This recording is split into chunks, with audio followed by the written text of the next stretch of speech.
جناب احسان دانش کی نعت بحضور سرور کائنات پیش خدمت ہے۔ محافظ جس سفینے کا شہ ہر دو سرا ہوگا، غلط ہے یہ کہ وہ خوراک طوفان بلا ہوگا۔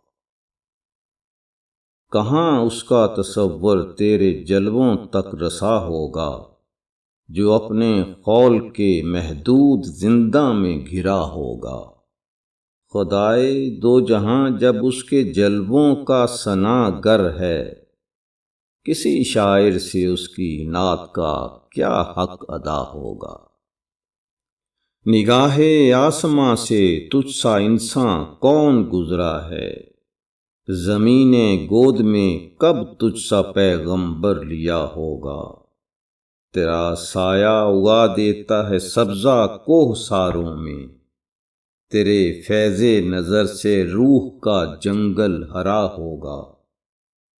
تیری راہوں میں طوفانوں کی سانسیں پھول جاتی ہیں، سفر کا حق ادا ہم ذوف کے ماروں سے کیا ہوگا۔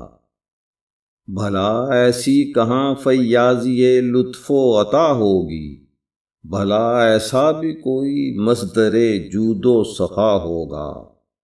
تیری شمع تمنا کی ضیا ہے جس کے سینے میں، ید بیضا تو اس کے تاک نسیاں کا دیا ہوگا۔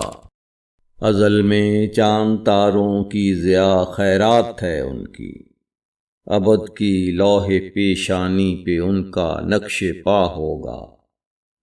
وہ دیوانے کہ جن کے پاؤں کے چھالے ہیں قندیلیں، انہیں دشت عدم کا راستہ دشوار کیا ہوگا۔ طلب رکھتا ہوں ان کی لیکن اکثر سوچتا یہ ہوں، کہاں تک مجھ سے ان کی آرزو کا حق ادا ہوگا۔ نہ جانے کب وہ دن آئے گا شوق قدم بوسی، میری چشم حزیں پر ان کا دامان قبا ہوگا۔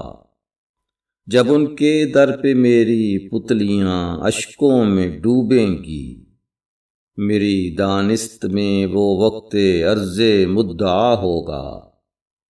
جدھر ان کی نگاہ سرسری بھی پڑ گئی ہوگی، وہ مٹی کیمیا ہوگی، وہ پتھر آئینہ ہوگا۔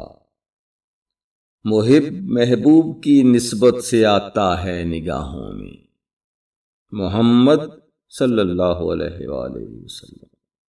محمد آشنا کیسے خدا نا آشنا ہوگا۔ کہاں یہ کہکشاں میں نور تھا معراج سے پہلے، تیرے قدموں سے ہر ذرہ ستارہ بن گیا ہوگا۔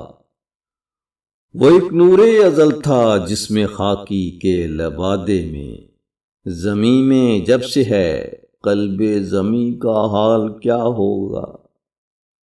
نظر بھر کر نہ دیکھے گا مہ و خورشید کی جانب، وہ انسان جس کی نظروں میں مقام مصطفیٰ ہوگا۔ مجھے تو رات دن یہ فکر ہے دانش کہ محشر میں میرا اعمال نامہ پیش جب ہوگا تو کیا ہوگا۔ محافظ جس سفینے کا شہ ہر دو سرا ہوگا، غلط ہے یہ کہ وہ خوراک طوفان بلا ہوگا۔ اللہم صلی علی سیدنا محمد وعلی آلہ وبارک وسلم۔